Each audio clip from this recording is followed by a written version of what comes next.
Okay. So someone wrote in 2 pages of questions, which I'm going to try and abbreviate and answer. Okay. So they start out saying that they've been focusing on the 9-point death meditation, doing 1 point each day and then keep circling through them. And it's really helping their practice. So yeah, of course, doing that's going to help tremendously. But she's wondering about the in the first set of factors, the third one, that if you don't, that dying, you will die without having practiced, because for the first 20 years of your life you're young and playing, second 20 you're working, third 20 you're over the hill.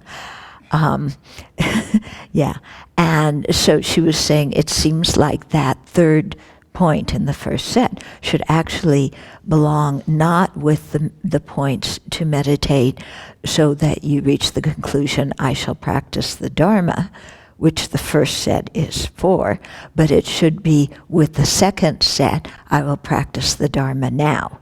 So why is it with the first set? I don't know. I've also had that same question. It seems to me it fits better with the second set, but I've never asked anybody. Okay, next question. Hope I do better on this one. Is the time of our death predetermined and fixed because our lifespan is determined by karma? So in other words, is the time of our death karmically determined? So I spoke about this, was it yesterday or the day before? The day before. Yeah, no, the time of our death is not karmically predetermined. You know, when we come into this life, we have a certain karmic predisposition for how long this life is, but it can be cut short, or interrupted, I should say, if a heavy negative karma ripens. It can also be extended if we create merit by doing pujas, by practicing generosity so that then we get medicine that works and so on, by doing the white Tara practice. So no, never think in Dharma that something is predetermined, because when you really understand dependent arising, you see that nothing can be totally fixed. Okay, then in meditating on the 6 disadvantages of not contemplating death, she's wondering if the 6 points follow in progression. And yes, they really seem to. And then if that is the case, then in the 4th one, because the 4th disadvantage of not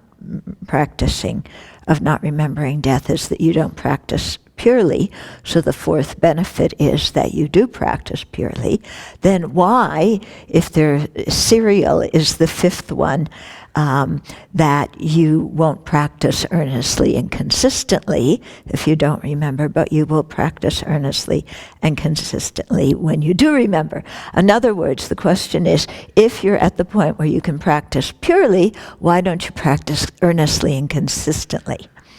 Because we don't remember death earnestly and consistently. That's why. So when we do practice, we may practice purely without the thought of the 8 worldly concerns, but because we don't always remember death day to day, then, if we don't practice consistently, yeah. So it does make sense coming in that order. Okay, then next she's asking about the practice of thinking, I will die today. Okay, and so of course it's meant to invigorate our practice, but isn't it more realistic to say, I could die today, than to actually think, I will die today? Because, if you think I will die today, then maybe you don't take care of some long-term things that need to be taken care of, and we're always taught to practice the Dharma with the long-term view and so on. Okay, so doesn't this create problems? No, not if you meditate correctly, because thinking I will die today is a technique to help us not let our afflictions overwhelm us. Because if we think I'm going to die today, then what's the use of getting angry? What's the use of getting attached and greedy and bossy and lazy and selfish, if I'm going to die today? None of those things make any sense. So it really helps us curtail our negative actions, okay? But it's not, that's the purpose of remembering that. But the purpose is not so that we don't so we think, well, I'm going to die today, so I'm just going to sit down and meditate all day. I'm not going to pay my taxes. I'm not going to eat lunch. I'm not going to do, kind of plan for tomorrow, and keep up my calendar or finish something that's due in 2 weeks because I may not be there in 2 weeks. It doesn't mean that, okay? So when we're learning the Dharma, we have to distinguish, really think about these different points and think, why do they have this point? In other words, not go to our literal mind, but to really think, what is the function of this point? And if we're meditating on something and we're coming up with a funny feeling, or we're coming up with the wrong conclusion, or we're coming up with something like this, well, then I don't do anything to plan for the future, then clearly we're not understanding the purpose of the meditation, and we're not doing it correctly. Okay? So whenever that happens in your practice, just say, okay, something's wrong. What is this? And ask yourself and think about it. What is the purpose of saying this? The purpose may not be what I'm assuming. Yeah, or I may be assuming more than what the actual purpose is, or less than what the actual purpose is. Okay? So, you always have to think, why is this? What is the conclusion I'm trying to get to? And if you're not getting to the right one that helps your practice, then, something needs to be adjusted in your understanding. Okay? Yeah. So in the same way, people hear, the disadvantages of self-centeredness, and then they think, well, and the benefits of cherishing others, and then they come to the conclusion, well, I need to be a people pleaser and never think about myself because I'm an awful person who's very selfish.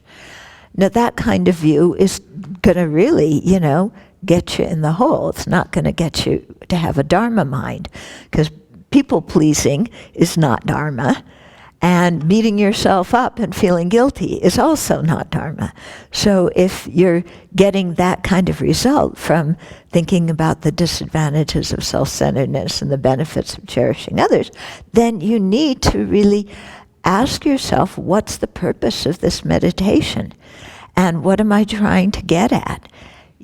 And nobody says anywhere in the Lam Rim that I'm a bad person because I'm selfish. It's just to examine, does, being selfish benefit me and others in the long term? No. Does cherishing sentient beings mean that I need to be a people pleaser? No. Why? Because people pleasing is based on self-centeredness, not on cherishing others. It's phony baloney cherishing others. Okay? So you've got to really think about these things. Okay? And so she's also saying that at the same time she's trying to think of I will die every day. At the same time, there's a pattern of oversleeping and overeating. And I find myself, I find it almost impossible to stop making the decisions I know aren't helpful or virtuous or what I really want to do, even though I'm saying I might die today. Why does that happen? Because our understanding is up here. It's not in here. How do we get it from here to here? It's not by swallowing. It's by thinking about the meditation and doing the meditation again and again and again and again. Yeah. So just because you can't break a bad habit, at once, because you're meditating for a month on death, that doesn't mean the meditation doesn't work. It just means you've had this habit maybe for a very long time, like beginningless lifetimes, or if not that, maybe a few eons. So you got to build up your inner strength to oppose the bad habit gradually and not get discouraged in the process of doing it. Next question. Will I live to the end of these questions? How important is it to do the death absorption meditation in detail? Okay, so when you're meditating on the 8 visions that you have and on the different elements that are absorbing and the different senses that are absorbing and so forth. When you're practicing highest yoga tantra, it's important to do that meditation daily, and really go through it and become very familiar with it. You don't do that meditation actually in the lower classes of Tantra, and it's not usually taught in Sutra either, although some teachers do have you do it in a Sutra practice. But I think it's actually more effective in the context of highest yoga Tantra, because there you understand why you're doing it, and you're trying to transform death into the Dharmakaya. But if you I'm not sure if she's practicing highest yoga tantra, but if she is, then yes, do that meditation every day. Some days you may have to do it quickly. You can't stay in each vision for a long time, but do it every day to, become familiar with it. Okay? And she also says sometimes when she does it, it seems to affirm her connection or identification with the physical I that's sitting on the cushion, in opposed to breaking it down. Well, that's because when you do the meditation, you have to focus on all these abilities of the body absorbing. The purpose is you're losing them, not that they're there. Yeah, that they're absorbing. You no longer have those elements and those powers strong like you used to. So if they start to absorb, then of course your feeling of who you are has got to change. Yeah. Okay, and then, in the Easy Path teachings, then I mentioned that it's very helpful to remember your teacher at the time of death. Yeah, and so that's because if you remember your spiritual mentor, if you created a good relationship with your spiritual mentor, then you feel a lot of inspiration. You remember the teachings that they gave you. You practice those teachings at the time of death. You thinking of your spiritual mentor and how they practice stimulates you to practice, and it increases your refuge in the 3 jewels.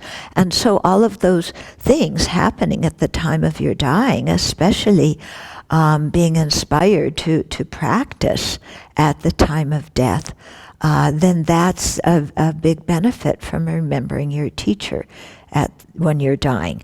So when you're remembering your teacher, you're not remembering your personality, the personality of your teacher, and all their jokes and all the silly things they do, and all the stuff that people normally tell me about when I go places. They ask me to come and teach, and then they tell me about all the other teachers who were there before, and they tell me all their silly stories. They tell me what they like to eat. But when I say, what did they teach? They can't tell me, they've forgotten. So that, it should not be like that, I mean, what's the use of remembering silly stories and jokes that your teacher cracked if you can't remember the teachings? That's not the meaning of properly relying on a spiritual mentor. Okay, so the purpose is always to remind us of the Dharma. Okay, and then another question about Precious Garland. So it's really nice because she's listening to she lives in New Zealand. She's listening to all these teachings here. So she's asking how best to study and meditate on it. Okay, so what you do is you take each verse and the teaching on that verse, and you contemplate the teaching. Okay? If you don't know how to contemplate the teaching, listen to the teaching and write down the main points that were used to explain that verse. Then when you meditate on that verse, read the verse and then go through the main points in that verse so it guides you to understand what that verse is about. So not only write down the main points, but write down the conclusion, the thing that verse is trying to get you to understand. Then go on to the next verse, read the verse, have the main points written down and the conclusion, and then go through them and contemplate them. And always relate whatever you're contemplating to your own life. So check it out with reasoning, but check it out by applying it to your life too. And that's how you really grow. Comments or questions or anything to it? Nothing? The dissolution of the death process, dying process with the elements and such, I think it is still helpful if you're not a practitioner, because then you practice them ahead. You know what will happen if you are not so afraid and you lose your elements. Yeah, so, the case could be made that even if you aren't practicing highest yoga tantra, it's good to do the death absorption visualization because it prepares you for what you're going to experience at death, and it makes it so you're not so afraid. That's that's theoretic. Because it depends on the level of the person's practice. They may think, now I know all the stages, I'm not afraid of death, but they haven't at all thought about what happens if I'm angry at death and how do I deal with my anger at death. They haven't thought about, are there things in my life that I regret, and what about if I'm regretting them at the time of death? And so, I wouldn't want somebody to get into a sense of false complacency, like, now I've had a preview of death, I can relax and nothing serious is going to happen because I'll just see these visions and that's it. No.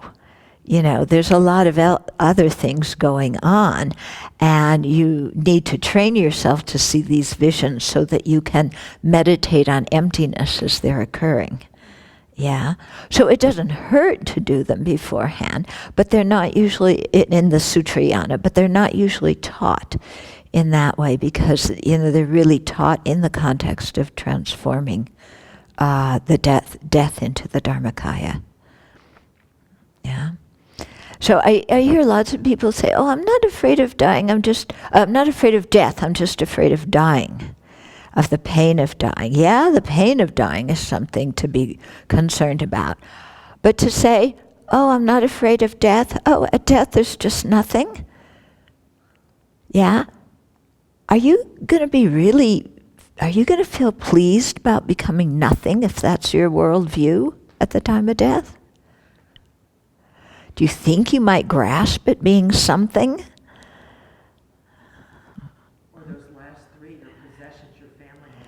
Yeah, exactly. Grasping at your possessions, your family and friends and your body, and to have some kind of identity. We need to work with those things. But lots of time. For some people, saying nothing happens after death is very comforting to them, because then they don't have to think of future lives and that kind of stuff. For other people, I know for my dad, because he was very scientifically oriented, and he thought after death nothing happens. To him, that thought was very scary. Because he didn't like the idea of you become nothing. Okay? So,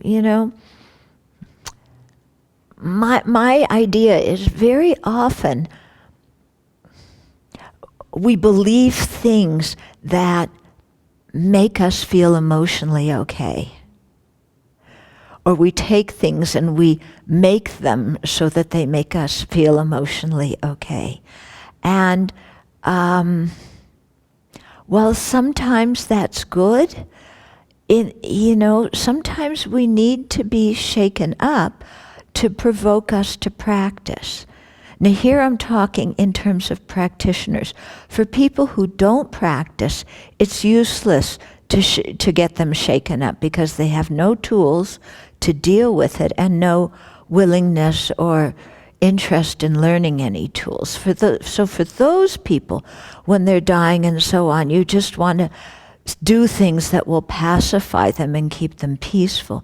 But for people who are practitioners, while we're alive, we need to be shaken up, because that will get us to prepare for the situations that could be rather shaking or scary, and in that way overcome them. That's why Milarepa said, it was the fear of death that made me practice to overcome the fear of death. Okay? So his first fear, it was a wisdom fear of death that led him to practice, and then he overcame the panicky fear of death. So for practitioners, it's different than for regular people who have no interest in the Dharma. Okay?